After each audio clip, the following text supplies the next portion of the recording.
La revista de opinión Democracia, con la conducción y dirección de Gonzalo Rosero. No puede haber diálogo sin libertad de expresión. No puede haber diálogo sin libertad de expresión. Ella es el alma de un pueblo. Sin amilanarse. Sin amilanarse. Este Ecuador amazónico, desde siempre y hasta siempre. ¡Viva la patria! Combatiremos la corrupción. La de ahora y la de ayer. Y la que podría venir. La de adentro y la de afuera. La revista de opinión Democracia. Los temas realmente relevantes. Analizados con la visión crítica del periodismo libre. Da inicio la revista de opinión Democracia. El programa en el que usted cree. Comenzamos. Gonzalo Rosero. Credibilidad incuestionable.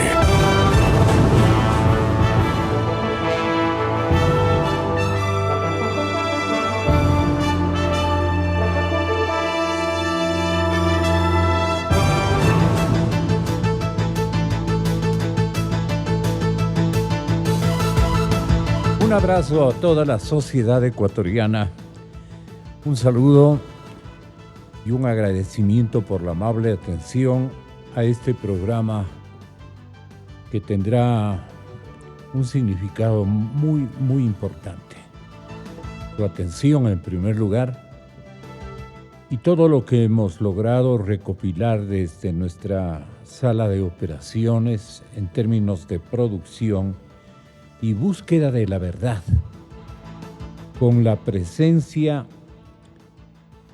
no solamente con lectura de periódicos, sino con la presencia, el testimonio periodístico, las interrogantes, las lógicas que estamos manejando, con un mayor empeño cada vez creciente de responsabilidad y, en especial, señoras y señores, de seriedad. Miren ustedes que los juristas pesan la vinculación al poder político.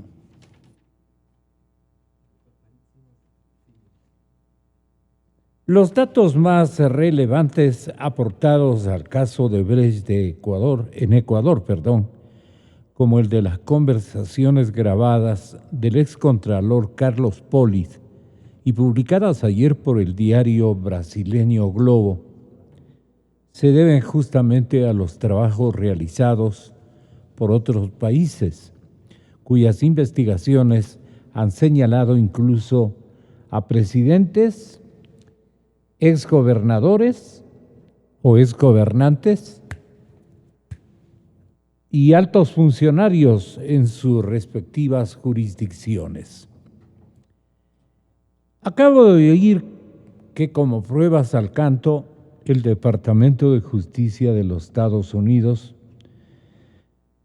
fue el que en el mes de diciembre del año 2016, esto refrescar las memorias de los ciudadanos que nos escuchan y también de nuestros invitados que se encuentran transitando ya la urbe desde sus lugares de residencia hasta nuestra dirección institucional aquí en Avenida de la República.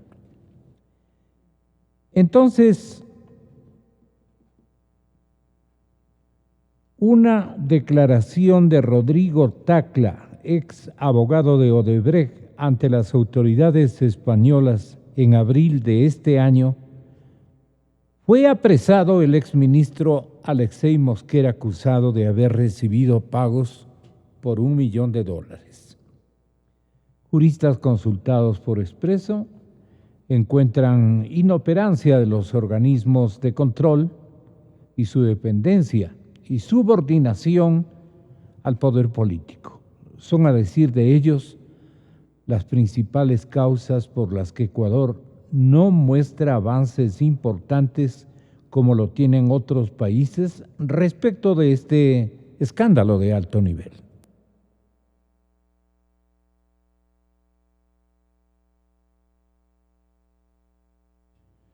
Llama mucho la atención que la información relevante que se conoce del caso de Brecht no provenga del trabajo de la Fiscalía. Me estaban advirtiendo de la gratísima y singular presencia del maestro Farid Simons, académico de la San Francisco de Quito, una de las más calificadas a nivel internacional universidades.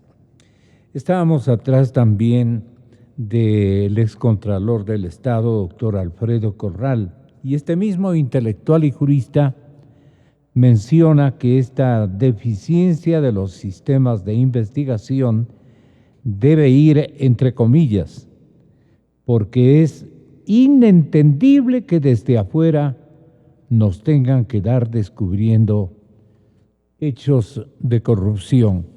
Yo tengo ya a través de línea directa, puedo contar ya con la comparecencia favorable y beneficiosa para todos ustedes del doctor Gustavo Medina. Él ocupó las oficinas más importantes de control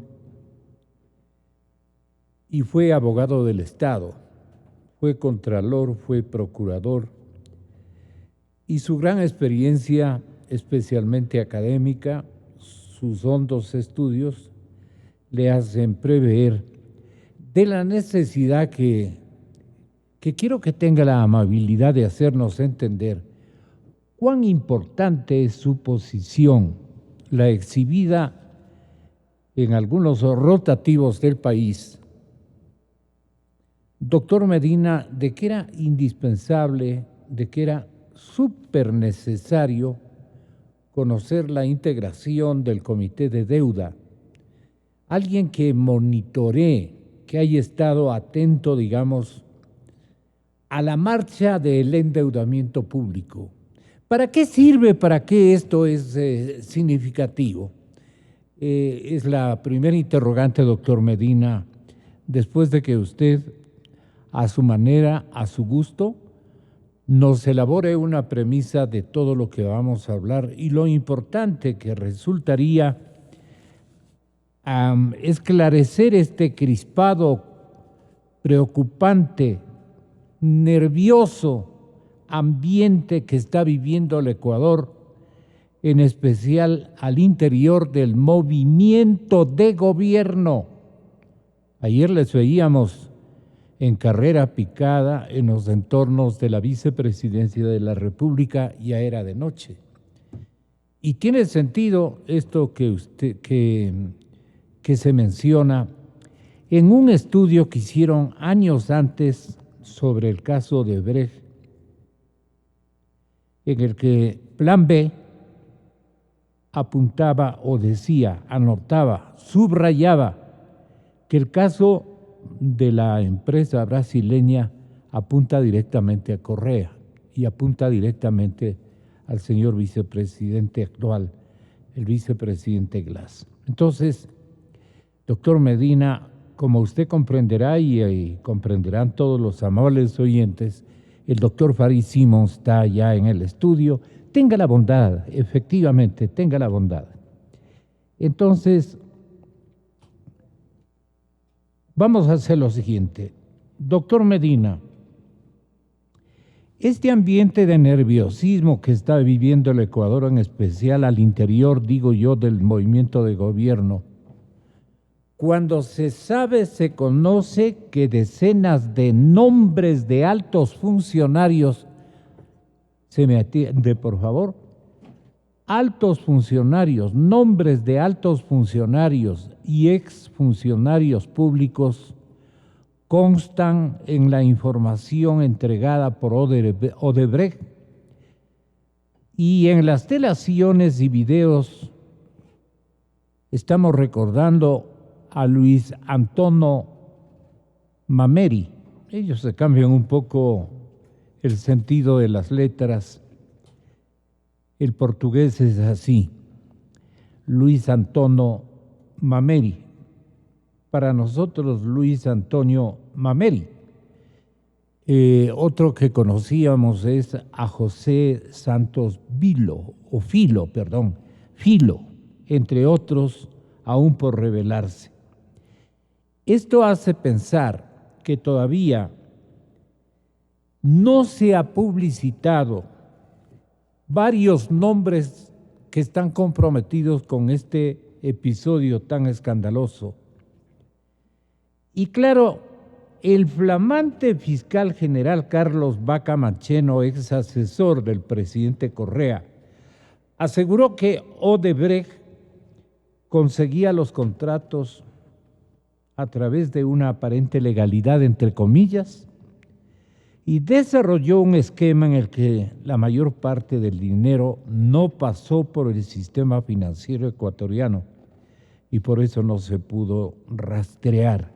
Esto es lo que precisó el señor fiscal general Carlos Vaca Mancheno. Sin embargo, información obtenida por nuestro equipo de investigación, dice Plan B, pudo identificar por el momento al menos $1 millón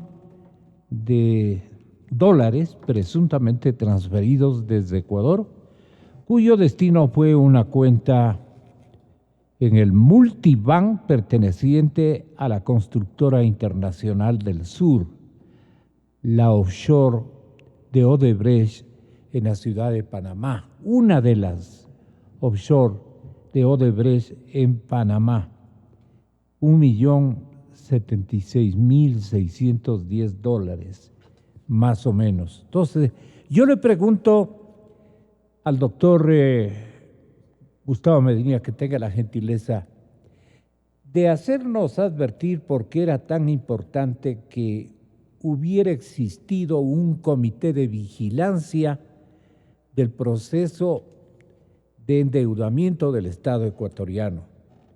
¿Por qué lo llevaron tan privadamente? ¿En qué hubiera beneficiado en el esclarecimiento de estos últimos días y de estos últimos episodios con tantos elementos e instrumentos que aparentemente cuenta la justicia ecuatoriana, pero que no quieren dar pasos, así como la instancia anterior, la de Galo Chiriboga, se quedó prácticamente paralizado frente a lo que llegó a conocer el ex fiscal anterior, de la cantidad de gente que estaba vinculada con estos escándalos.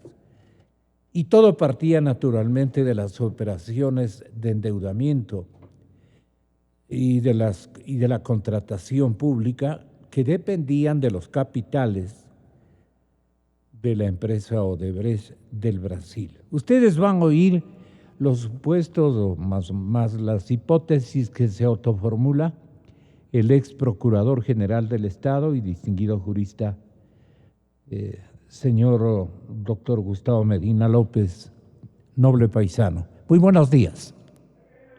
Buenos días, Gonzalo. Gracias por esta bondadosa llamada. Creo que hay que distinguir, aunque todo está dentro de este drama que estamos viviendo de la corrupción, el tema del endeudamiento, del tema Odebrecht, aunque tenga sus nexos y conexiones. En cuanto al endeudamiento, ya era hora de que se realice una auditoría seria,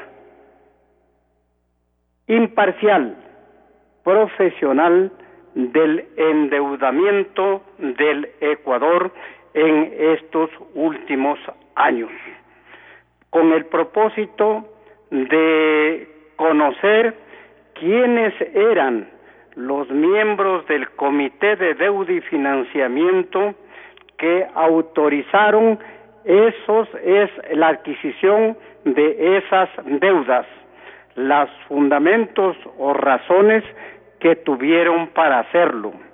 Es necesario conocer las estipulaciones contractuales de cada uno de esos endeudamientos en cuanto a tasas de interés, a plazos y a garantías y otros aspectos básicos de contratos de esta naturaleza. Es necesario conocer el destino que al menos teóricamente tenían los fondos provenientes de esos endeudamientos y en la práctica en qué se invirtieron, porque la Constitución y la ley son claros al determinar que los dineros provenientes de los créditos no se pueden invertir sino en inversiones, no en gasto corriente, no en gasto permanente. Es necesario que se sepa si es que ya el volumen del endeudamiento ha rebasado el techo establecido por la ley del 40% respecto del Producto Interno Bruto, que por la información suministrada por el señor presidente de la República ya había rebasado ese techo. De suerte que hay una serie de aristas que esta auditoría, que vuelvo a subrayar, debe ser absolutamente seria, autónoma, imparcial, profesional, debe realizarse respecto de cada uno de los contratos de endeudamiento, tanto externos como internos, sin llegar a divisiones artificiosas para sacar del marco del endeudamiento, porque todo aquello que se tiene que pagar es deuda, cualquiera que sean el origen y las estipulaciones de esos contratos. De suerte que, vuelvo a subrayar, esperemos que la anunciada auditoría dispuesta por el Contralor Subrogante del Estado se realice de inmediato. Naturalmente no se puede imponer tiempo para la terminación porque la complejidad de esa operación es bastante seria, pero quienes estén en los grupos de auditores deben destinar todo el tiempo necesario porque el pueblo ecuatoriano está ansioso, está ávido de conocer qué ha ocurrido en materia de endeudamiento, como está ávido de conocer lo que ha ocurrido en el campo de la corrupción. Otro tema que nos interesa conocer su punto de vista es la tensión y el nerviosismo con el que aparecen y vienen actuando una cantidad impresionante de funcionarios de alto nivel, así como también proveedores, contratistas de obra pública. El universo no se imagina la población ecuatoriana de qué tamaño será, en el sentido de haber contratado obras, de haber recibido dineros, de haber arreglado alícuotas de coparticipación en las utilidades, en los sobreprecios, todo lo que uno puede imaginar. Usted se refiere y obviamente el hombre que se hubiera hecho cargo, la entidad que se hubiera hecho cargo, ¿quién debía ser para hacer un seguimiento del endeudamiento, no solamente del endeudamiento, sino de la contratación? Si hemos tenido un contralor y hemos tenido unos fiscales terribles en el sentido de su incumplimiento con las tareas que la Carta Política del Estado y la organicidad de la República les demandaba. Entonces nadie ha hecho caso, no ha habido Contraloría. La forma como se refiere especialmente Polis a los negocios con los brasileños, y así debió haber sido con otros proveedores de dinero o con otros contratistas, como el caso de los chinos, hablaban con un léxico pero de quinta categoría, propio de los estamentos de bandidos de barrio, por así decirlo.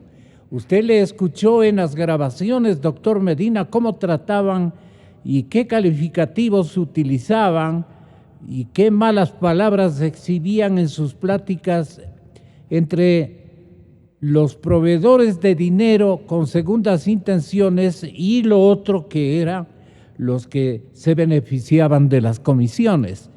Sobre esto, doctor Medina, usted, ¿qué comentario podría hacer? ¿En qué escenario hemos andado en materia de contratación de endeudamiento público?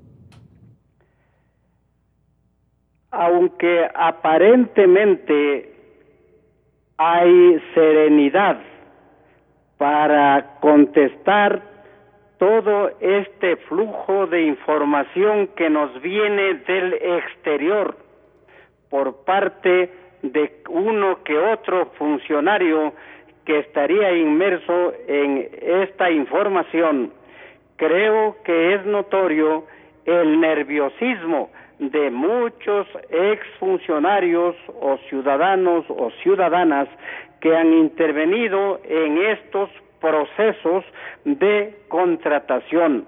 Dolorosamente, la contratación pública se ha convertido en una fuente de corrupción en nuestro país.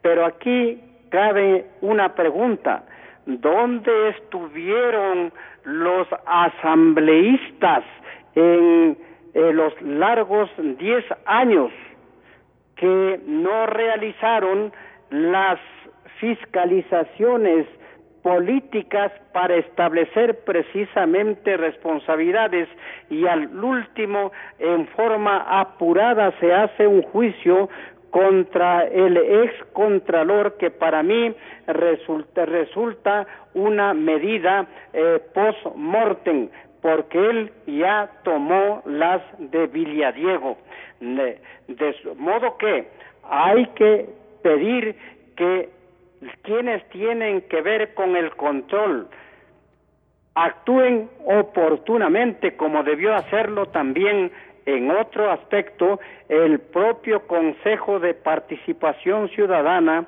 y Control Social. Todos deben estar preocupados por estas informaciones que, por lo que hemos escuchado, van a seguir viniendo, y por más que se diga que provienen de funcionarios que están inmersos en enjuiciamientos, no dejan de merecer análisis profundos por parte de la Fiscalía General para que descubra la trama complicada del traspaso de dineros de unas a otras partidas. Eso es posible porque, por ejemplo, en el caso de la FIFA, pues se descubrieron esa trama, y cómo no se ha de poder descubrir en otros casos. Yo le agradezco mucho estas primeras opiniones suyas en un episodio o en un capítulo que valía la pena revisarlo desde el punto de vista de los juristas. La vinculación al poder político, doctor Farid Simón, es innegable. No sé qué opina usted. Muchas gracias por la presencia, exparlamentario César Montúfar. Muchísimas gracias también por la gentil comparecencia, doctor Rafael Ollarte. Y de manera singular a usted le saludamos, Luis. El doctor Luis Verdesoto, como ven ustedes, es un panel simplemente de gran excelencia. Y en el segundo panel estarán José Hernández, Gustavo Isch, León Roldós y Francisco Huerta Montalvo, estos dos últimos por línea telefónica desde la ciudad de Guayaquil. Y ese tema lo hemos denominado ¿cuál es el futuro de Jorge Glass? Así de simple como pensaría cualquier ciudadano de los que nos está escuchando. Hay ciudadanos también prominentes, juristas muy interesados en el análisis que ustedes se dignen formular a esta coyuntura. Lo del doctor Montúfar vamos a pasar a conocer. Él se pone a la cabeza de una demanda concreta que ya nos va a explicar su contenido y proyección judicial. Así es que, doctor Farid Simons, esto ha estado actuando muy pegado al ámbito político. ¿Por qué se dañaron en Alianza País? Hay cuántas interrogantes que al desentrañar todo esto nos ponemos a imaginar. Ya nos imaginamos, la gente que naturalmente por nuestro trabajo estamos en seguimiento de estos acontecimientos, pero la gente no imaginaba estas cosas. Esta es una novela, es un mal paso.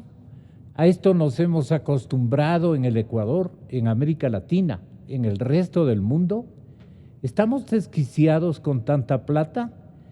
Ayer eran los correteos atrás del despacho del señor vicepresidente, quizá diciendo, en esa lista que posiblemente tienen los brasileños estoy complicado, ¿no? Complicadísimo. Tenga la bondad, doctor. Buenos días, Gonzalo, buenos días a los colegas del panel. Yo me voy a tomar 10 segundos para agradecerle. Por favor. La semana de la muerte de mi padre, usted tuvo el gesto de referirse a él, de hablar de él, así que estaré agradecido por siempre, Gonzalo.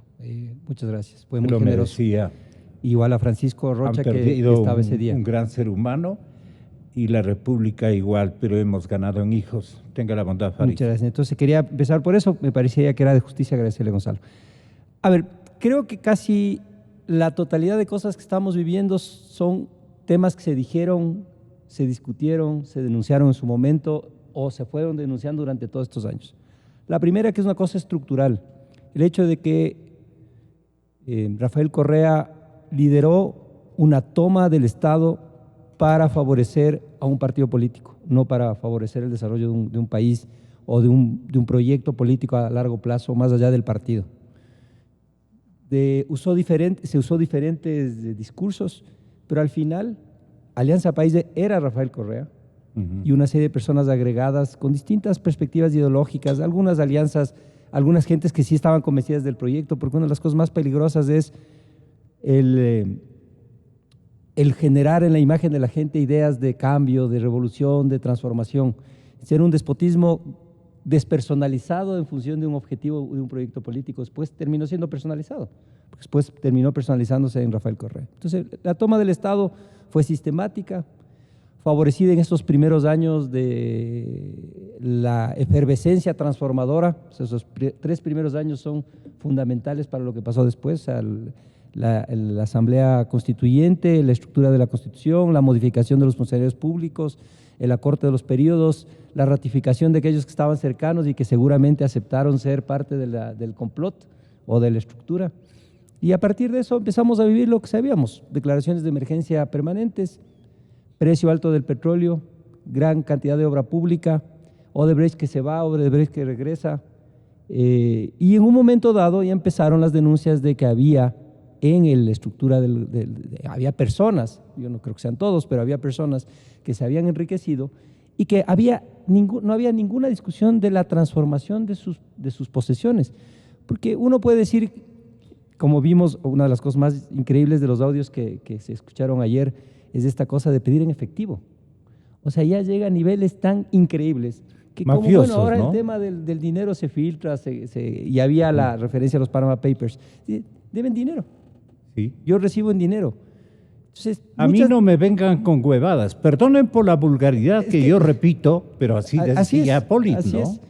Entonces, digamos que hay las 3 constataciones. La primera, de la toma del Estado. Segunda, la utilización del Estado para intereses particulares. Y tercero, esa toma del Estado favoreciendo la impunidad. Y lo que creo que muchos de nosotros de aquí hemos estado durante estos años, creo que los 4 que estamos aquí estuvimos denunciando siempre que estaba pasando algo con el Estado desde distintas posiciones. Y este increíble aparato de comunicación que cuando no funciona, ¿no es cierto?, no puede tapar ante los ojos de la opinión pública la gravedad y la dimensión de la corrupción, del manejo del Estado a partir de la voluntad de una persona. Sin embargo, sí llama la atención otra cosa, que es que yo sí creo que estamos viendo la posverdad pura y dura en el Ecuador, así es increíble, ¿no?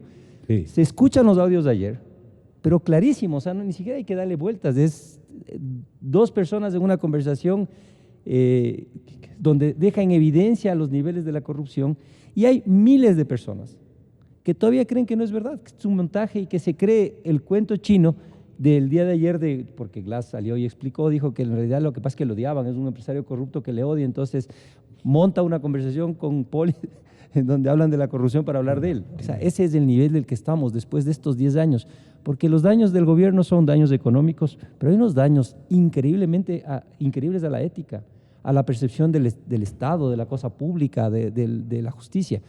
Y aquí empieza a verse la otra cosa que creo que muchos de nosotros también hemos advertido, que era esta colocación de piezas. Alianza País siempre se dijo era una colcha de retazos donde había adhesiones ideológicas, pero muchas de intereses, marcadas por las diferencias, por las disputas, donde Correa era el que podía dar unidad. Pero Correa se encargó de dejar 2 puestos claves. En realidad dejó 3, pero el uno ya se le fue corriendo por el techo. Polit, el fiscal y el presidente del Consejo de la Judicatura.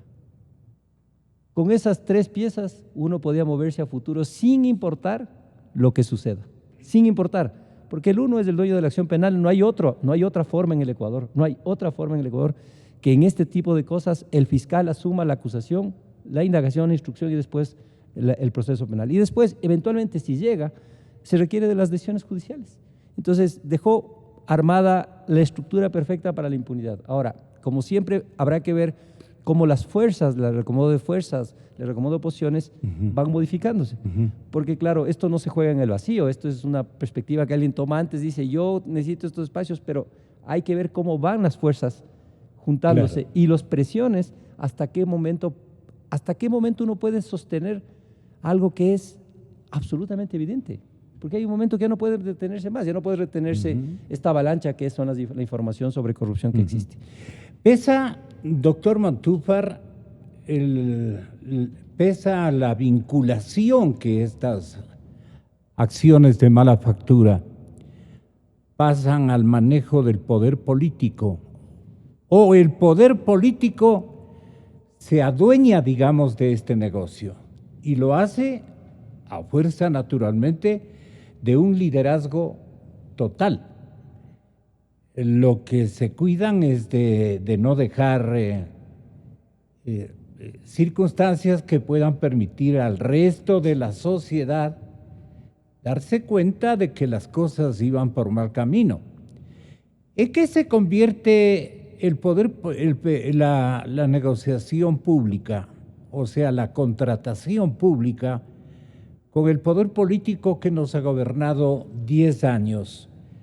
¿Usted de alguna manera se ha puesto a pensar cómo funcionaba esto como una empresa del poder político? Por eso es que, irritado y molesto, usted planteará una acción muy significativa, que también tendrá la bondad de anunciarla anexándole a su primera intervención.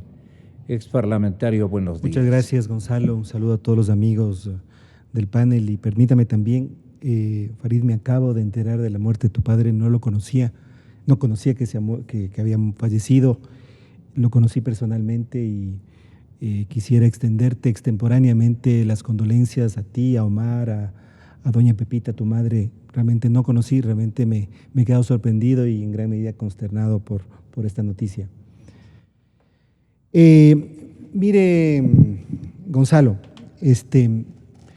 yo creo que aquí estoy rodeado de abogados, salvo mi colega Luis Verde Soto, pero yo creo que todos los juristas, todos los abogados del país se hacen una pregunta y el país entero nos hacemos una pregunta, el país se hace una pregunta, y es por qué el señor vicepresidente de la República hasta este momento, no obstante todos los indicios y elementos de convicción, como dicen los abogados, que existen en su contra y que lo vinculan directamente al tema de Odebrecht, no ha sido incluido, no ha sido vinculado a la instrucción fiscal que en este momento lleva adelante la fiscal Diana Salazar.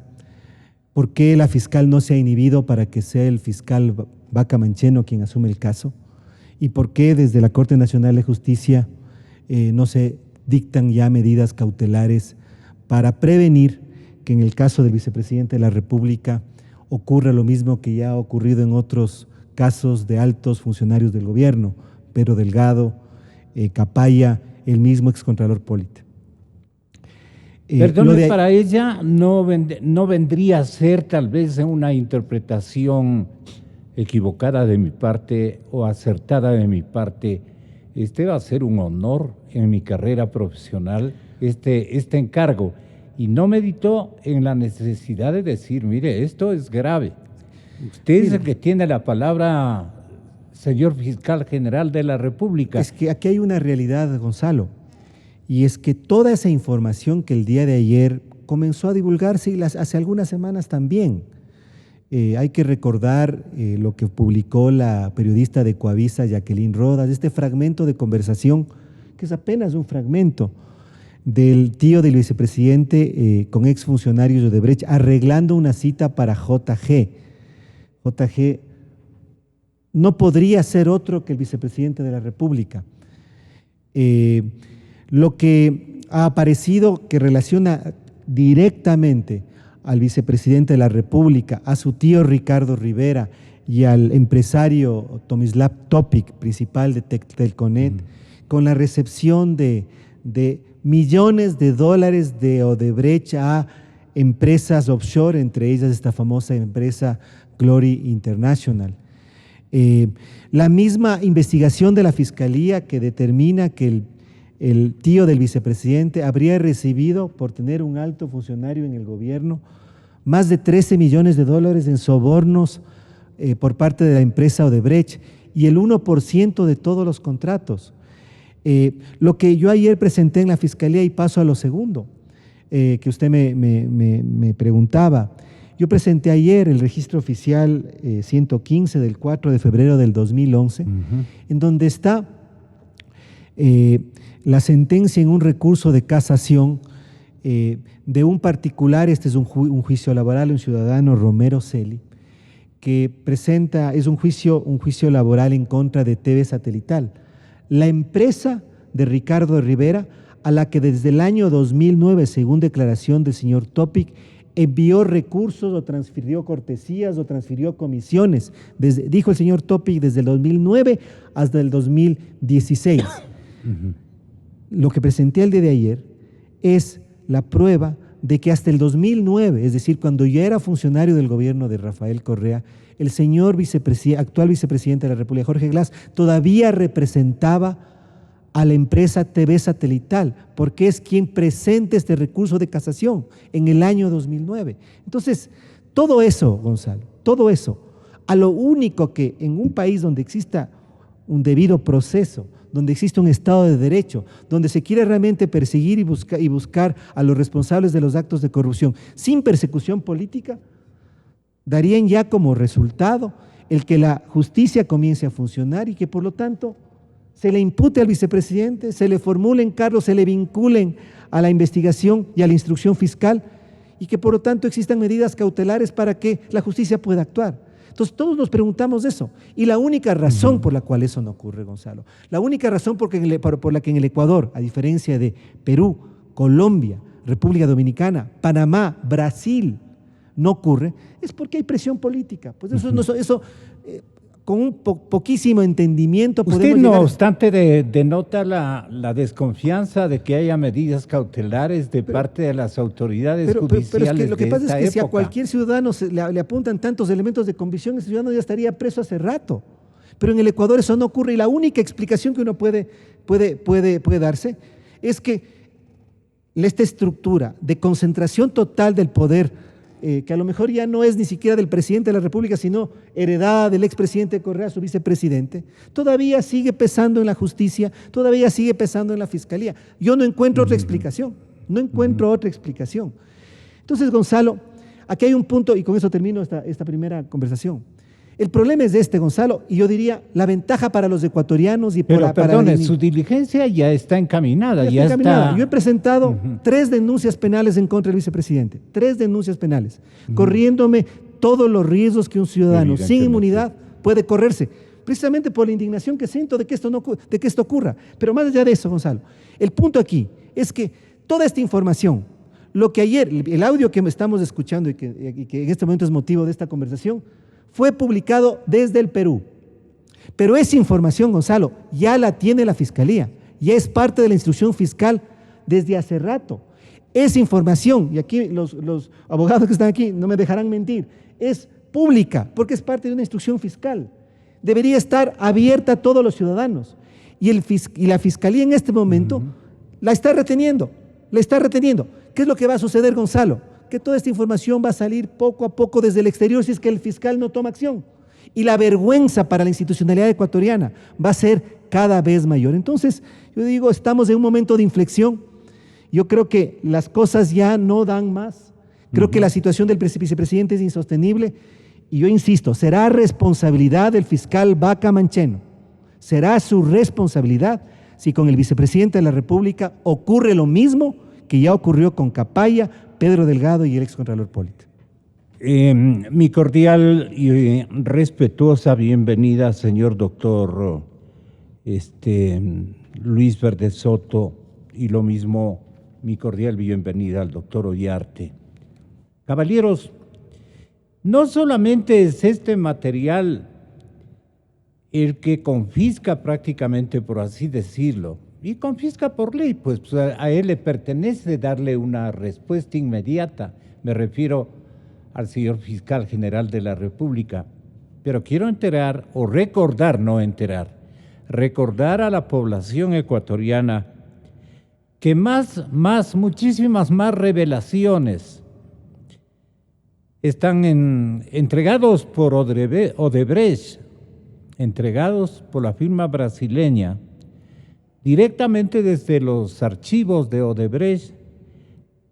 Continúan esto que dan en llamar peritaje de desclasificación o algo por el estilo. Y hay un documento, hay una memoria, hay un cassette, para que me entiendan finalmente la mayor parte de las personas que no somos tan hábiles para esta nueva dimensión de comunicación entre humanos. Una memoria que se llama la USB, que todo el mundo, cualquier chico, cualquiera de mis nietos saben de lo que estoy hablando. Tiene un USB con cualquier cantidad de informaciones sobre un pliego de contratos especialmente realizados con infraestructura manabita, con infraestructura nacional, que no se orienta a un esclarecimiento y a un dibujo de parte de la autoridad investigadora más importante que tiene para la República del Ecuador, y señala la Constitución, la Fiscalía General del Estado. ¿Por qué creen ustedes que el hombre se demora y entra prácticamente en desespero de informar la misma Odebrecht y se adelanta con estas cosas? Porque eso es, prácticamente le ganaron al fiscal Vaca, dirá cualquier persona, cualquier ciudadano ecuatoriano. ¿Cómo usted desentraña todo esto y cuál es cuál era la estratagema que iba a usar el señor fiscal Vaca y que no le resultó? Porque de pronto aparecen estas grabaciones y estas revelaciones que hace la mismísima Odebrecht, con o sin intención de todo su cuerpo cupular, digamos.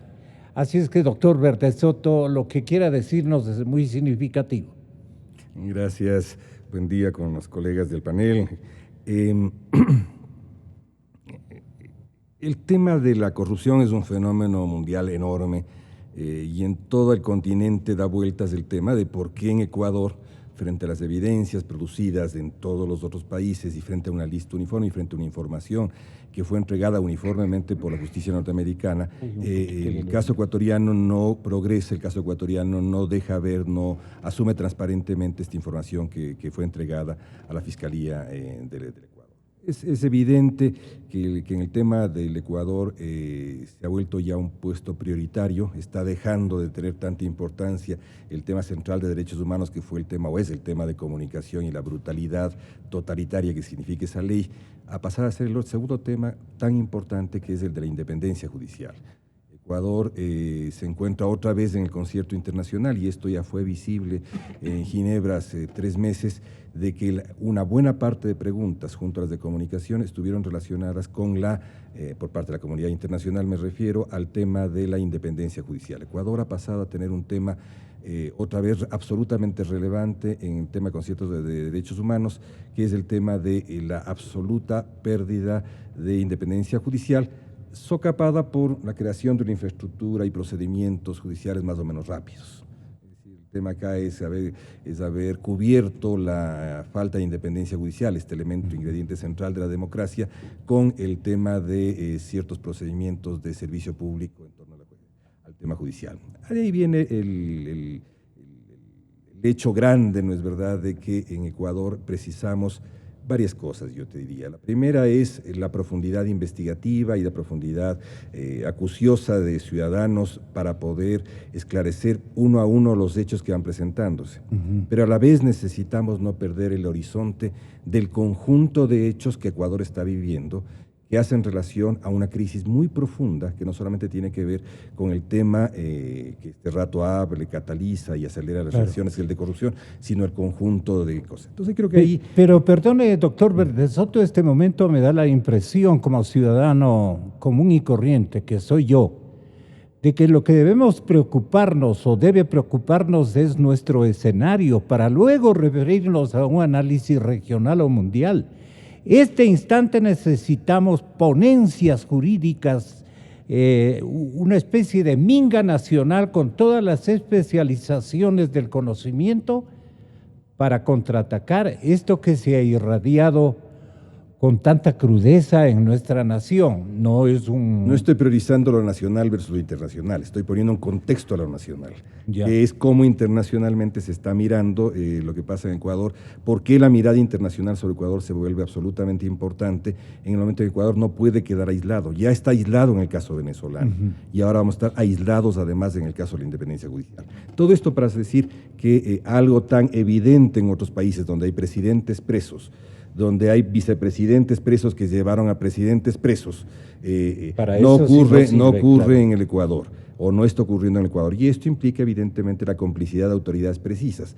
Pero el tema es que no nos quedemos solamente en la complicidad de autoridades precisas. Debemos, como consecuencia de la complicidad de estas autoridades precisas, depurar los diversos escenarios políticos del Ecuador. Los diversos escenarios políticos del Ecuador implican esclarecimiento y depuración. Esto implica el escenario obviamente oficial y esto implica la presidencia de la República y el conjunto de elementos que se conjugan para tomar decisiones en la presidencia de la República. Esto implica evidentemente el aparato judicial ecuatoriano y lo que está ocurriendo respecto a esta cosa que prevalece sobre la justicia que se llama como Consejo de la Judicatura y adicionalmente a todo lo que ocurre alrededor de la Fiscalía, donde es evidente que el fiscal es un cerrojo puesto por el presidente Correa para evitar el que catalicen esos acontecimientos. Es evidente que esto tiene que trabajarse también en el Parlamento. En el Parlamento tienen que limpiarse. Este conflicto genera reacciones en el Parlamento que tienen que esclarecerse y limpiarse. No se puede, el Parlamento no puede quedar... No se puede ir de vacaciones. No puede quedarse de vacaciones frente a esto. El Parlamento tiene que depurarse internamente. Hay acontecimientos de la vida nacional que implican necesariamente reacciones de todos quienes tienen que ver, es parte de la conformación de lo público. Es evidente, no es verdad que no puede quedar otro hecho público que es el Partido País. El Partido País no puede dejar de esclarecerse y depurarse internamente de lo que está ocurriendo frente a la nación. Ellos supongo que tienen células vivas que no están comprometidas con la corrupción y que tienen que reaccionar para poder diferenciarse de las células contaminadas comprometidas con la corrupción. Todo esto tiene que trabajarse. Recordemos que, sin embargo, hay que concentrar uno a uno los procedimientos cuando existen tal cúmulo de hechos, ¿no es verdad?, en un país en el cual se están produciendo demasiadas cosas, incluyendo, yo no quiero dejar de decir que lo que está ocurriendo en Venezuela y la complicidad del régimen ecuatoriano a través de la internacional con la que conforma el grupo país es monstruoso. Todo esto implica que los ecuatorianos tenemos que caminar, primero desbrozando el eslabón más débil, y este rato el eslabón más débil es el vicepresidente de la República. Pero hay que saber que atrás de ese eslabón débil existen muchos más eslabones que tenemos que armar. Correcto. Entonces, procedamos con el eslabón más débil, el vicepresidente de la República, porque recordemos el caso de Guatemala. Es muy importante cómo se ingresó al caso del presidente de la República a través de la vicepresidenta. Dirá, doctor Rafael Ollarte, seguramente el señor vicepresidente de la República dirá, las autoridades precisas, así denominadas, las autoridades precisas, están a favor nuestro o están comprometidas con nuestra causa de ocultamiento, porque se está notando eso desde hace algunos meses, muchísimos meses, y es una temporalidad preocupante que da razón a que estas autoridades y sus silencios hayan terminado gestando más bien la presencia de testimonios brasileños que despiertan este capítulo que ya se estaba yendo por la cañería en el caso ecuatoriano. Y entonces eso le da todavía voluntad al vicepresidente Glass para decir lo que dijo ayer. Como es de conocimiento público, se han liberado, filtrado grabaciones de los delatores de Odebrecht. Además entiendo que son varias grabaciones, porque han incurrido hasta en espionaje político, tratando a toda costa de involucrarme en los esquemas que esta gente ha estado manejando a espaldas del pueblo ecuatoriano y a espaldas del gobierno nacional, de nuestro proceso político, como empresa corrupta que es la empresa Odebrecht, en donde hay un delator que busca reducir su pena, que entiendo está detenido, busca sacar información, incitar declaraciones, nombrándome y diciendo Odebrecht que Jorge Glass tal cosa, Jorge Glass esto, que Jorge Glass ha pedido esto. No dejan de ser para mí las delaciones de un prontuariado que está detenido, que busca reducir su pena, de alguna manera tratando de involucrar a miembros del gobierno nacional, particularmente en este caso a mí, y ya lo había advertido yo en la Asamblea Nacional Legislativa. Y he sido muy frontal y transparente. Y lo repito nuevamente, pues creo que es importante que los medios de comunicación lo destaquen. Si alguien se ha tomado mi nombre en beneficio propio, tendrá que responder ante la justicia. Y le corresponde a la justicia investigar hasta las últimas consecuencias e identificar los responsables de cualquier presunto ilícito. ¿A quiénes se está refiriendo en primer lugar el vicepresidente Glass? ¿Y cuál va a ser la estratagema para evitar, doctor, para evitar precisamente acciones cautelares, que es lo que está reclamando el señor invitado Montúfar? Oiga, sí, mire, lo primero que llama la atención es la queja, ¿no? ¿Cómo es posible que les espíen, pues? Además, mal gusto, ¿no? No sé, sí, espionaje político ahora es eso. Está creativo, don Jürgen. Cada vez mejor. Sí, como otro asambleísta que ha dicho que el vicepresidente es el más auditado. ¿Por quién? Por Polit. Ya, pues, o sea, ya mide tus palabras ya, alguna vez en la vida, ponte serio y defiéndete bien si quieres, ¿no? Nadie duda de la presunción de inocencia, pero tampoco nadie duda de la responsabilidad gubernamental y el deber del funcionario de responder y no decir imbecilidades como esta. Ya hemos llegado al tope de la estupidez. En el pasado, cuando uno empieza a recordar los escándalos que teníamos, eran unos chistes, pues unas bromas. Tiempo de Rol 2, las muñecas de trapo. ¡Qué escandalazo! Cayó un ministro Blum. Feroz Blum. Los tiempos de Hurtado, el arroz con gorgojo, la sucretización. En los tiempos de León, ¿recuerdan? Ecohospital, Rangacit. El tema Rangacit fue León Febres. Por $150, $150,000. 150 lucas. Tiempos de Sixto, Flores de Miel. El tema de los gastos reservados, de allí cayó. El presidente Sixto Durán Ballén le pidió la renuncia en cadena nacional.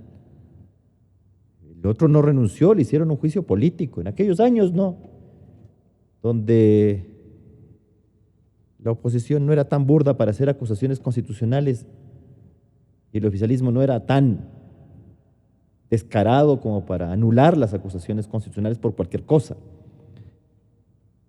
Que hablar de Bucaram. Pero no, ahora ya estamos con PhD en esta cuestión, oiga. Ya nos hemos superado a nosotros mismos. Y los ciudadanos creo que andamos por ahí porque ya no sé si nos estamos acostumbrando ya a esta porquería, ¿no? Decir que el señor que aparece ahí sacándole la verdad a Polit, lo hace porque es un delator que quiere rebajar la pena. No si la fiscalía brasileña y los tribunales brasileños son un chiste y una burla también, ¿no? Entonces cualquiera viene y dice cualquier cosa para bajar la pena. Así es, así ha sido. Digo, dejémonos ya de torpezas, ¿no? Esta cuestión que inunda de vergüenza a muchos. Bueno, los amigos políticos no tienen vergüenza de nada porque en el pasado era causal de juicio político el atentado grave contra el honor nacional. Para los políticos la nación no tiene honor. Quitaron eso. Esta cuestión de ir a lugares comunes, me persiguen, no me quieren, yo soy el más auditado. Vea, responda, señor. ¿Qué tiene que responder, doctor Ollarte? Hay un señor de Odebrecht que nos está diciendo, y lo dice abiertamente, que el señor pedía, no es que le daban, en todos los contratos. Y lo único que se le ocurre decir es esto. Es decir, la política de yo me cabreo primero. O sea, yo me enojo y con eso ya lo he solucionado todo. No tengo nada que responder, no tengo nada que decir. Y claro, naturalmente, esto de indicar, porque yo no entiendo por qué en algunos casos el caballero dice que él responderá ante todos los foros, pero a la larga no lo hace. Con la gentil colaboración del oficialismo. Con la gentil y también de la oposición, también hay que decirlo. ¿Y dónde le deja la fiscalía? Pero vamos. Claro. Entonces, si yo voy a responder ante órganos que parece que no me quieren investigar, sino que me quieren dar la ayudadita, bueno, eso lo puede hacer cualquiera, pues yo también puedo hacerlo, yo también puedo responder ante mis amigos y no me va a pasar absolutamente nada. No es eso. La imagen del Parlamento es brutal en esto.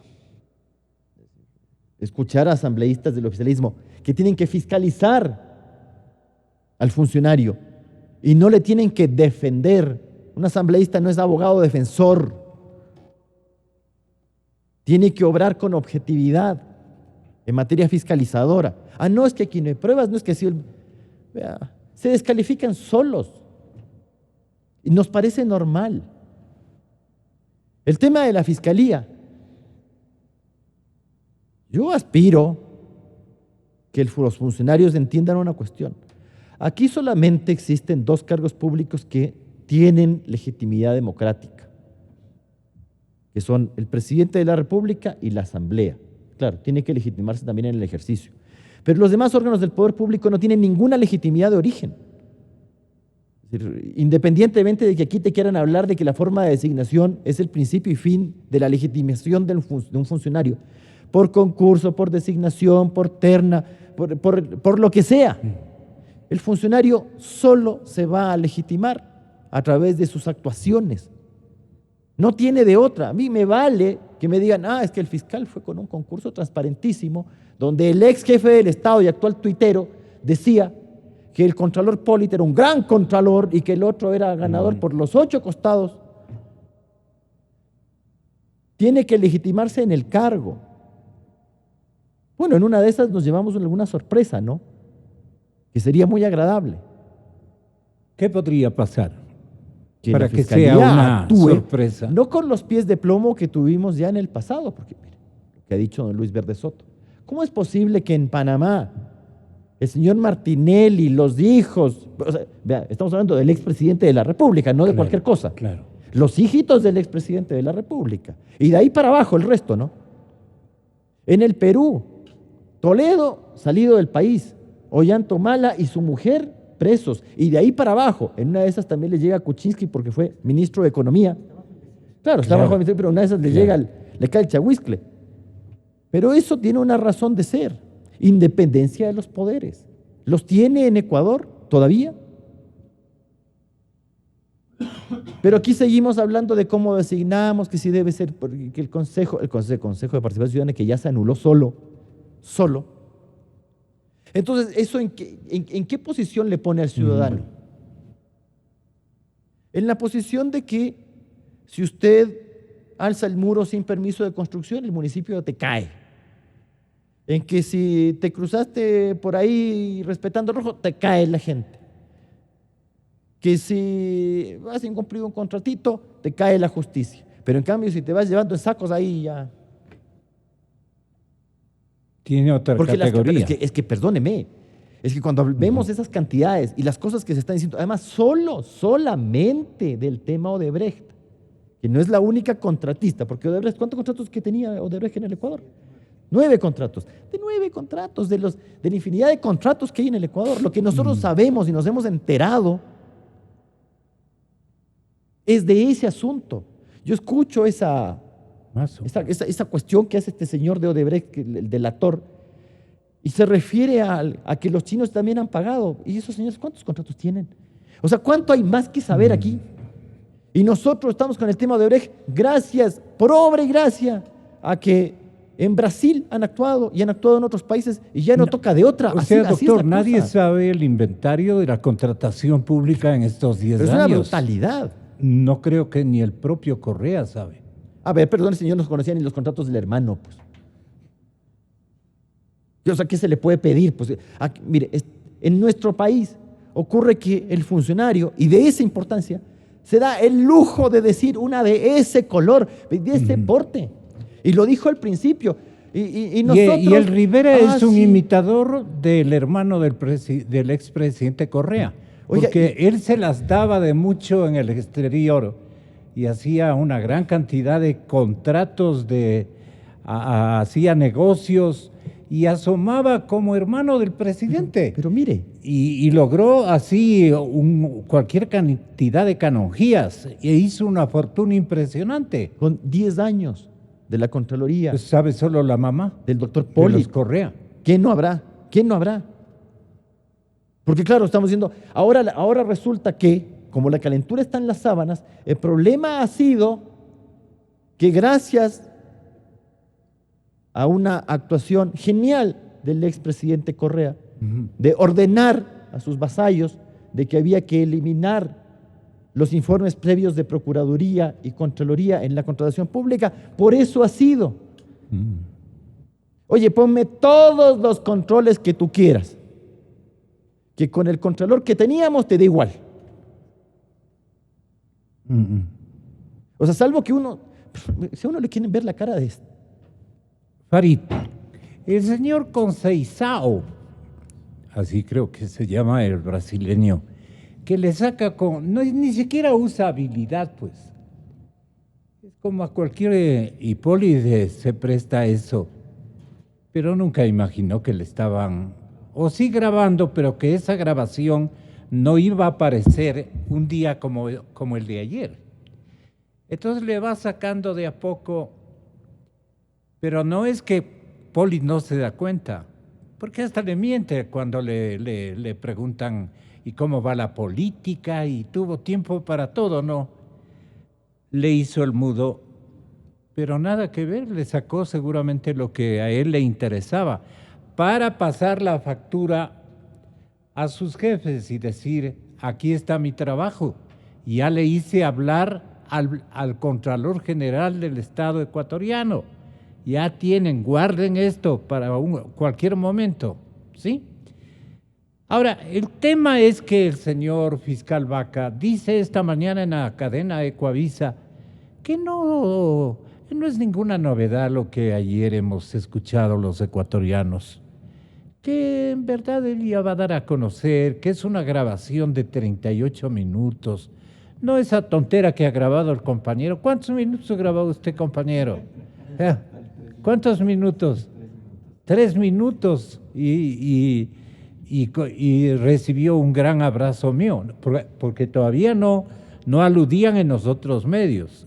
También ya lo tuvo el productor de este informativo, Milton. Ya lo tuvo, ya lo escuchamos. Qué bruto, qué bestialidad. Vamos a siga al mando de la cosa. Operación Internet, dele. Ahora dice el señor fiscal, yo tengo 38 minutos y todavía no le descifro algo por el estilo. Escúchele. Nosotros ya solicitamos la formulación de cargos en contra del excontralor. Ahí el país va a conocer íntegramente toda la grabación, que es una grabación que tiene una duración aproximada de 38 minutos.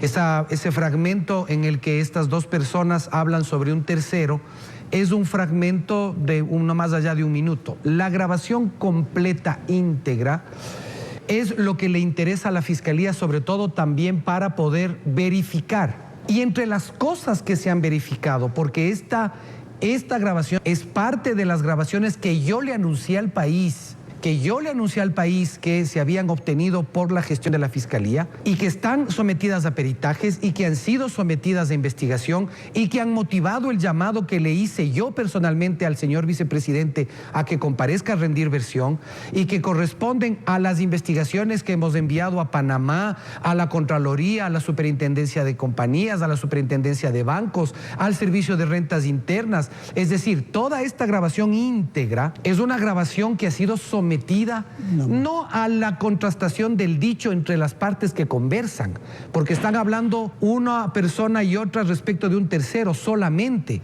Estamos confirmando y hemos confirmado muchas de las cosas que se dicen en esa grabación que tienen que ver con todo el hecho de la concusión del excontralor. No se va ni a proteger a nadie ni a perseguir a nadie. Bueno, esa última parte nos dice permanentemente no. Lo que queremos es que actúe, ya tiene herramientas, ya tiene procedimientos obligados que tienen que ponerse como medidas cautelares seguramente en vigencia. Pero el señor fiscal quiere comprobar los 38 minutos de grabación. Deben haber, obviamente, novedades que le impiden publicitar aquello. Y si el señor Conceizao no soltaba esto para Globo Televisión en Brasil, nunca hubiéramos salido. Farid, tenga la bondad. Es que primero hay que hacer una aclaración global de lo que estaba pasando con la indagación del fiscal Vaca. La indagación es reservada. La indagación, por regla procesal, está bajo reserva. Entonces, efectivamente, les interesaba alargar el mayor tiempo posible la indagación en la medida que esta información que ¿A quién les interesaba? A la Fiscalía. A la Porque nuestra. cuando uno escucha las grabaciones, evidentemente se pregunta por qué la indagación. Además, si tiene 38 minutos, va a utilizar los 35 minutos para procesarle a Polit, pero los 3 minutos que está vinculado al vicepresidente no los va a utilizar. Entonces, ¿cómo? A ver, le da valor a una parte y no le da valor a otra. Vale para unos y no vale para otros. Entonces, con la instrucción, con la formulación de cargos que va a hacer, efectivamente ya todo se tiene que transparentar, porque en este momento se vuelve pública la información, que además yo tengo entendido que hay gente en el país que debe tener, porque esto ha estado circulando por el globo entero, todos los audios y demás, pero que no se podían hacer público porque les iban a procesar penalmente por haber hecho pública la información de una indagación fiscal. Entonces, con la instrucción cambia algunas cosas. Pero yo creo que hay que hacer 3 cosas. La primera, no hay ningún espionaje político. El señor Consensado lo que tenía esos audios ahí porque grababa todas sus conversaciones, porque funciona como la mafia, pues. Recibía favores, daba favores. Y para protegerse, grababa los favores que hacía. Ellos han dicho, tiene muchas horas de grabación con políticos y funcionarios y empresarios ecuatorianos. Muchas. O sea, no es una. Después la segunda cuestión, oiga, hay suficientes indicios. En el mundo técnico, en el mundo del derecho, hay pruebas directas y pruebas indirectas que se llaman. Las pruebas directas es de la que uno le ve a una persona disparando el arma y matándole al otro. Prueba directa, hay un testigo que ve que disparó y le mató y después está el cadáver, el disparo y el muerto. Pero hay pruebas indirectas, pues. La persona que entra a un salón, la única persona que está dentro de la casa, no hay ninguna otra persona, se oye un disparo, se ve un muerto y sale corriendo el tipo. No hay que ver que disparó para saber que mató. Hay una cosa de obvia conclusión con las piezas. Un tío, porque además yo aquí esta es la primera vez que escucho que a una persona le dan millones de dólares por buena gente, bonita cara y buenas relaciones. Después un tío que tiene vinculación, o sea, mejor dicho, un tío de alguien que tiene un alto cargo, que es el responsable central de todas las actividades en ese sector, en el sector donde esa empresa funciona, al menos desde el Estado central. Después, que hay una circulación de dinero en cantidades industriales, que está el caso del famoso, ¿cómo se llama la empresa esa en el arbitraje? No, el arbitraje en Caminosca, donde también hay información. Hay suficiente información en la mesa para que cualquiera, con independencia, porque aquí, mire, yo no voy a hablar ni de sentido común, ni de inteligencia, ni disposición, simplemente es un tema de independencia. ¿Por qué estamos en este punto? Porque simplemente hay compromisos políticos. Hay una acción política, no independiente. Y hay terror también, hay miedo. Pero, ¿el miedo de quién? De todos los que pueden caer No, pero iban a averiguar, yo estoy ahí en esa lista. En ese sentido. Ayer la calle Flores es la calle del Correo. En la calle del Correo, para que se ubiquen por lo menos los abuelitos. Por donde estaban entrando a la reunión. Exactamente. Es que desesperados entraban a saber qué realmente ha pasado con sus contratos, seguramente, ¿no? Para mí creo que todos los que estamos en la mesa compartimos la misma lógica, que es, y lo hemos dicho de distintas formas, de distintos análisis, el gran problema es la institucionalidad tomada por el mismo sector y que está actuando en función de esa adscripción, esa falta no tienen independencia. Son instancias absolutamente dependientes de un proyecto político en ese momento. Ahora ya yo tengo la impresión que más en este momento hay una estructura muy grande, porque esto es una cosa muy grande. O sea, nosotros estamos hablando de 1, 2, 3 nombres. Esto es una cosa inmensa. Lo que acaban de decir, ¿cuánta gente está detrás de eso? ¿Cuánta gente fue contratada? ¿Cuánta gente está relacionada? ¿Cuántos contratos hay? Es lo que acaba de decir Rafael. O sea, esto es una pequeña pieza de una cosa mucho más grande. Solamente hay que recordar el número de declaratorias de emergencia que se hicieron en el país para contratar obra pública cuando sobraba el dinero. Sobraba, porque para ellos el dinero estaba a manos llenas. Hicieron cosas increíbles. Solamente hay que mirar cómo reaccionaban frente a cualquier cosa. Les devuelve el dinero, a los alemanes les devolvió el dinero porque les decía, es más, le puedo mandar más dinero a usted. Cada vez que pasaba algo ordenaba que se haga no sé qué obra. Si tendríamos alguna posibilidad de que funcionarios independientes, alejados del compromiso político, revisen el conjunto de cuentas y de las acciones que se han realizado, yo creo que la dimensión de la corrupción es de una cuestión épica, realmente sin precedentes. Ahora, ¿qué pasa? Ya poco para cerrar pensando en los otros países. ¿Por qué los otros países han procesado con el mismo tipo de información? Hay un delator, hay evidencia de que salió el dinero de la empresa porque hay los movimientos contables, hay un incremento de dinero en algunas personas, hay la movilización de las personas y esas personas tienen relación directa con esos contratos donde hay sobreprecios. ¿Qué más necesitan? No necesitan nada más. Lo que pasa es que en el Ecuador se armó la estructura de la impunidad. Esto es una cuestión yo escribí el lunes, era delitos de cuello blanco, donde las estructuras mafiosas de esta impunidad de alto nivel se organizan y se van armando alrededor de muchos beneficiarios de esa corrupción. O sea, hay demasiada gente alrededor. Lo que están enfrentando es una estructura casi mafiosa y esa estructura casi mafiosa tiene mucho poder. Al presidente del Consejo Nacional de la Judicatura le decía, tanta plata hemos gastado en infraestructura judicial, edificios de primer nivel, para convertirles en palacios de impunidad. Y eso le dije aquí. Doctor César Montúfar, ¿qué le falta al señor fiscal para que obedezca lo que usted, no obedezca, perdone, atienda lo que usted está demandando de él? Pues porque a la final la demanda suya va dirigida a la justicia ecuatoriana en esta área. Medidas cautelares pide usted. ¿O no es así, doctor? Perdone yo si lo no es que así. vengo pidiendo desde el 5 de junio, cuando hice la primera petición oficial, es que se le impute al vicepresidente de la República, se le vincula a la instrucción fiscal que lleva adelante ¿Usted es directo al vicepresidente? Totalmente. Yo hablo con nombre y apellido. Al vicepresidente de la República, Jorge Glass, se le tiene que vincular a la instrucción fiscal. ¿Y por qué solo a que él? que lleva adelante la fiscal Diana Salazar y en la que está involucrado por asociación ilícita y otros delitos el tío del vicepresidente. Esa es yo le pregunto esto, ¿por qué solo al vicepresidente? Porque para que no crea que es un ataque directo exclusivamente porque aquí hay una instrucción fiscal en donde está el tío del vicepresidente y otras personas más. Lo que estoy diciendo es que a él se le debe vincular a esta instrucción fiscal que ya está. Eso implicaría que la jueza Diana Salazar se inhiba de conocer el caso por el fuero que tiene el vicepresidente, conozca el fiscal Vaca Mancheno y desde la Corte Nacional de Justicia se dicten medidas cautelares.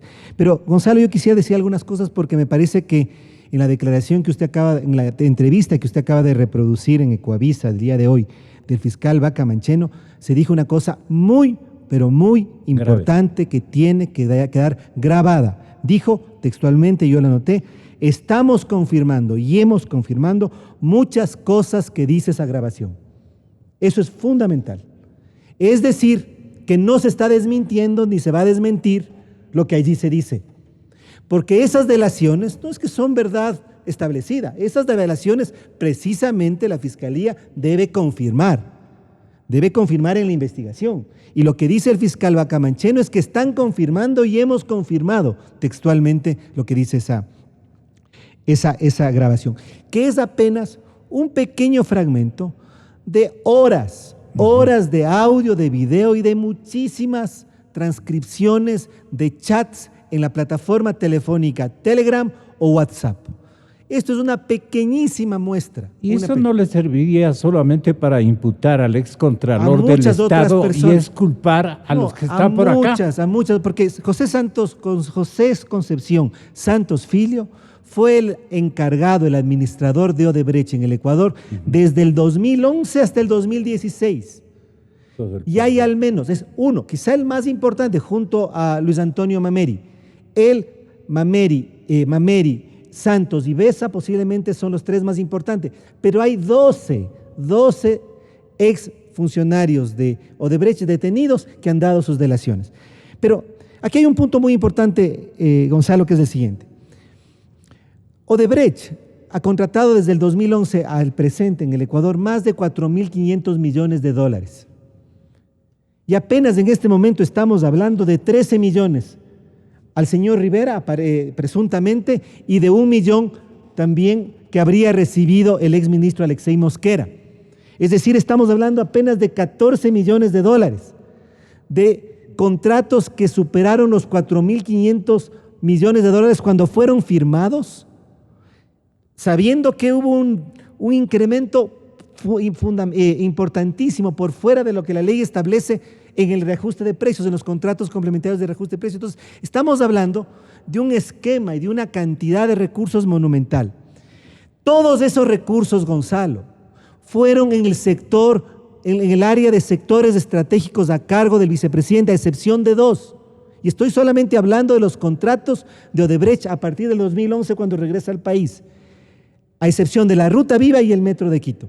Por lo tanto, todo estuvo bajo la administración, bajo la responsabilidad del actual vicepresidente de la República. Y si su tío está preso por haber recibido sobornos, pagos ilegales, la conexión es directa. Por eso, Gonzalo, aquí estamos hablando de que no hay independencia de poderes. Y para que en el Ecuador exista independencia de poderes, un primer paso para que se desmantele esa estructura perfecta de impunidad que hace un momento mencionó Farid y que también lo dijo Rafael Ollarte hace un momento, Es necesario la renuncia del vicepresidente. No hay otro primer paso para poder desmadejar este dique que mantiene en este momento a la justicia ecuatoriana bloqueada. Porque de lo contrario, vamos a seguir bajo este esquema de presión política a la justicia. El vicepresidente debe renunciar. Es insostenible esta situación.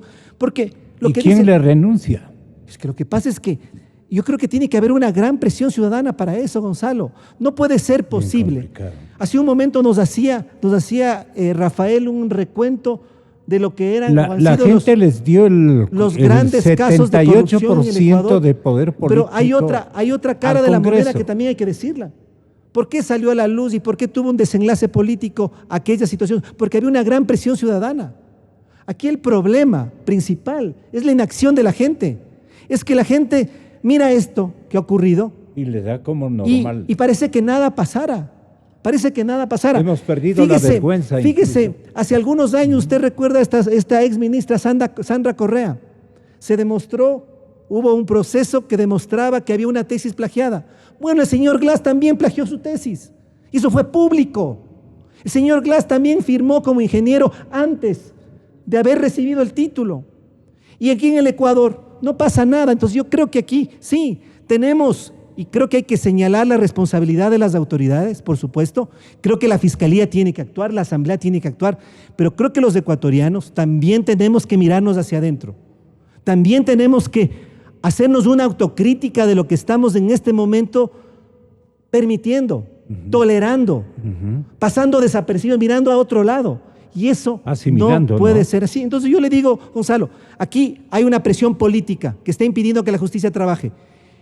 La renuncia del vicepresidente se transforma en una necesidad nacional para recobrar la dignidad y para que en el Ecuador podamos llegar a la verdad. Doctor Luis Verde Soto, si no destruye el poder político mafioso, al poder político mafioso, este país no tiene futuro. ¿Usted coincidiría tal vez en esta apreciación de que todo domina el poder político? Yo no entraría por el lado de la política y tratando de deslegitimar a la política. Sí hay que deslegitimar la conformación. El poder político, que es distinto. El poder político implica también el poder de la ciudadanía para hacer política. Mafioso. ¿No? El poder político mafioso se refiere a un Estado mafioso. Y lo que tenemos en Ecuador estructurándose este rato es un Estado mafioso. Lo que se ha estructurado en el Ecuador a cabo de 10 años es un Estado mafioso. Un Estado mafioso implica una pérdida de separación de funciones, implica una relación de que el Estado de Derecho dejó de existir como organizador de ese Estado y pasaron a ser otros elementos que forman parte de esta estructura que es terriblemente cuestionable, ¿no es verdad? Ahora bien, el Estado mafioso nos remite a otros temas adicionales. A ver, yo quisiera primero no salir del tema central. El despilfarro es una forma contemporánea y moderna de la corrupción. Corrupción no es solamente un señor que hace y se revela con el conjunto de, por ejemplo, lo que se trata de pasar con Odebrecht. El Estado mafioso que se ampara en la corrupción, que se ampara en el despilfarro, ese es el Estado corrupto que necesitamos desmontar. Es esa relación de despilfarro que durante 10 años armó esto, eso es lo que se precisa desmontar. Que hay puertas de entrada, y una puerta de entrada importante es quién fue la cabeza más visible, donde convergieron muchísimas de estas líneas de trabajo de conformación de Estado mafioso, que es el vicepresidente de la República, y hay que desmontarlo desde allí, perfecto. Pero no perdamos la visión de mediano y largo plazo. Tenemos que llegar a terminar de desmontar una institucionalidad que es la que termina allí. Quisiera hacer un pequeño paréntesis que es importante en el tema del espionaje político. Pareciera que no solamente tenemos que tener relaciones internacionales desde el punto de vista del contexto, sino desde cómo funcionalizar la relación internacional para tratar de generar nuevas formas de posverdad. Esto que se refería también Farid. ¿A qué me refiero? Ecuador está buscando pelea con Brasil. Ecuador está buscándole pelea a Brasil hace rato y hace corto tiempo. En la OEA estamos tratando de sacar una resolución contra Brasil. Recuerden ustedes que Brasil reaccionó tan duramente que no mandó delegación al cambio de mando acá en Ecuador y seguimos en eso este rato con el espionaje político. ¿Qué queremos disimular con esa bronca con el Brasil? De que Brasil está relacionado con el tema Odebrecht, Ecuador tiene una posibilidad diferente de Brasil y conscientemente vamos a retirar embajadores, nos vamos a poner sumamente molestos y tratar de eso de crear estas formas de posverdad. He allí la razón por la cual el tema de Odebrecht funciona. Es Brasil el que está interesado, cuando nosotros lo que hacemos es cuestionar el conjunto de elementos de corrupción que existían en Brasil. Cuidado, caigamos en eso. Y eso estamos haciendo también con el tema venezolano. Este hecho de que Ecuador se asocia con un cadáver político represor más extremo que tenemos y le toma de la mano para caminar en un sendero que es absolutamente empedrado. ¿Para qué? Para poder utilizar eso internamente otra vez.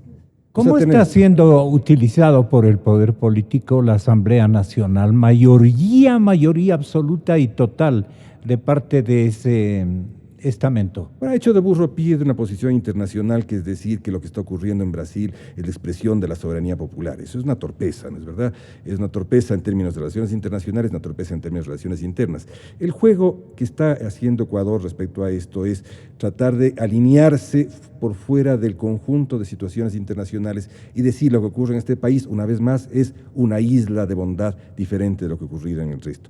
Este rato el tema central es cómo ingresar desde esta puerta que se ha abierto hacia un elemento central, que es no habrá cambios institucionales sin presencia de la gente, haciendo esos cambios en las calles o en las instituciones. Ok, en eso ha sido usted exigente y coherente en ese petitorio, conjuntamente también con César Montúfar y con Faraíz. ¿Usted qué dice, doctor Ollarte? Con una mejora de la clase profesional de la abogacía, con una mejora ética en otro género de disciplinas humanas profesionales, esta sociedad tendería a cambiar, enseñándole al pueblo a saber escoger, no a consolidar un Estado mafioso, ahora que inclusive la droga está comenzando a cultivarse en territorio ecuatoriano peligrosamente. Nos vamos a convertir desde hace mucho, esta emisora previene, en una gran avenida de drogas desde Colombia por todo el territorio hasta los barcos grandes que visitarán todos los muelles del mundo. Entonces la cosa para el Ecuador se pone complicada y no tenemos una institución militar que exija también a la sociedad ecuatoriana mandante que arreglen muchas situaciones que están en este momento a la buena de Dios. Por favor, doctor Ollarte, ojalá usted me pueda dispensar una intervención sobre esta temática. ¿Qué va a pasar con el país? Porque ya mismo vamos a hablar cuál es el futuro de Jorge Glass con los invitados José Hernández, de los 4 Pelagatos, el politólogo Ish, y en Guayaquil, León Roldós y Pancho Huerta. Sí, mire, Rafael Ollarte. Nosotros en el Ecuador perseguimos a los caídos en desgracia y cuando algo saben, cuando están fuera del país. Y les hacemos unos juicios políticos flash. Ahí sí, no importa que las pruebas sean recortes de periódico o que la acusación constitucional no esté bien formulada. Le hacemos el juicio político light, se va y luego nos enteramos de estas cosas. Yo francamente, ya hace rato, y creo que se nota, he perdido ya la paciencia y toda la compostura con esta clase de casos que ya son. A veces con buenas palabras no hay cómo decir lo que uno siente. Pero nuestra clase política, nuestros amigos políticos del oficialismo, hicieron todo un entramado legal para proteger la corrupción. Y esto no lo estamos diciendo hoy día. Se ha dicho hace años. Así vino la franquicia, pues. Así, y claro, parece todo arregladito, ¿no? Parece. Si ladra como perro, tiene cara de perro y mueve la cola como perro, ya es el perro, ¿no? Y tú tengas una constitución que en su artículo 195 te dice que el titular de la acción penal pública es la Fiscalía General del Estado, a la que le corresponde la investigación preprocesal y procesal penal, pero que para iniciar proceso penal, la instrucción, por delitos de peculado, enriquecimiento ilícito, requieres el informe determinando indicios de responsabilidad penal del Contralor. O sea, señor que estuvo 10 años. Ojo, eso se hizo con la gentil colaboración también de unas resoluciones interpretativas que dictó la Corte Nacional de Justicia, cuyo presidente sigue en funciones.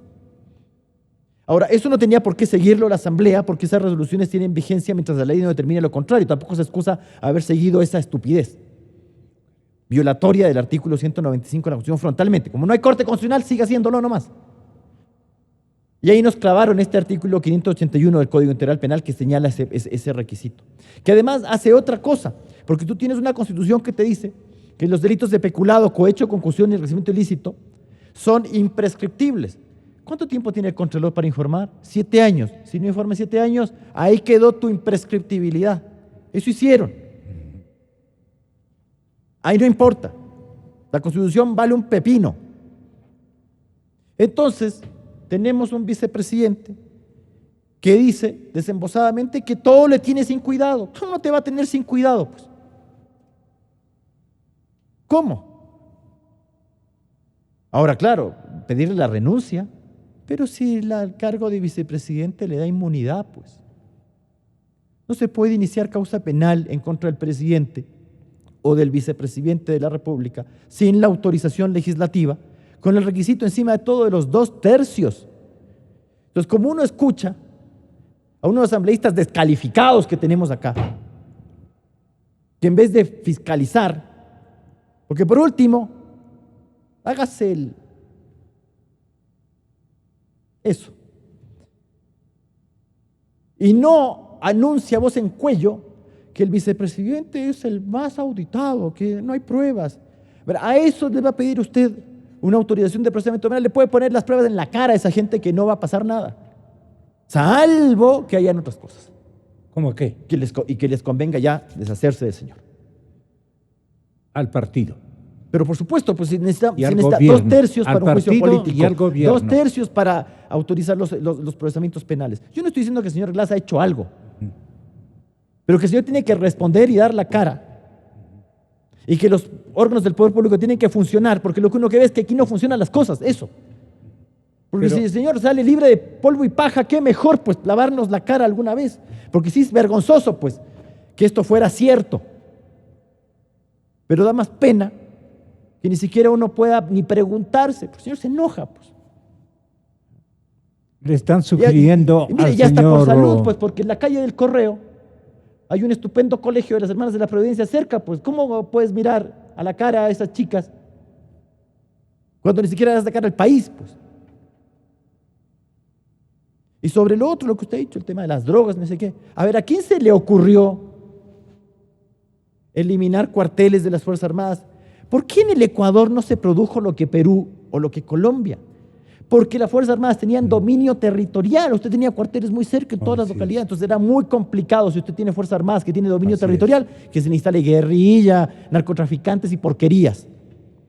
Pero si me sale con la excusa de, eso es muy caro, como que si la defensa nacional fuera barata en cualquier parte del mundo, entonces usted me empieza a retirar los cuarteles, viva la vida, pues, venga acá, puerta abierta. Los militares también se dejaron, pues. Pero es que las Fuerzas Armadas son obedientes y no deliberantes, pues. Tampoco le exijamos a las Fuerzas Armadas lo que no pueden hacer. Ahora, agradezca que en el Ecuador hay Fuerzas Armadas, porque en los países donde no hay Fuerzas Armadas, pasa lo de Venezuela. Este país no tiene Fuerzas Armadas, tiene otra cosa. Y por eso pasa lo que pasa. Porque en un país donde hay Fuerzas Armadas eso no ocurre. Eso no ocurre. Unos guardias ahí azotando a la ciudadanía, permitir que unos señores de moto, de denominados colectivos, maten a la gente. Eso significa que no tienen Fuerzas Armadas, no tienen fuerza pública, tiene una guardia ahí personal, así tipo Somoza, pues. Por ahí va. Claro, con más poder, naturalmente, porque ya supieron lo que le pasó al señor Somoza, pues, por tener su guardia nacional, que frente a un grupo armado no podía hacer nada. Frente a ciudadanos desarmados usted puede hacer lo que quiera. Entonces, claro, mega armados, pero no cumplen el rol de unas Fuerzas Armadas. Así es. Acá en el Ecuador, afortunadamente, sí tenemos. Con todo lo que han hecho. Todo lo que han hecho. Muchas gracias, caballeros.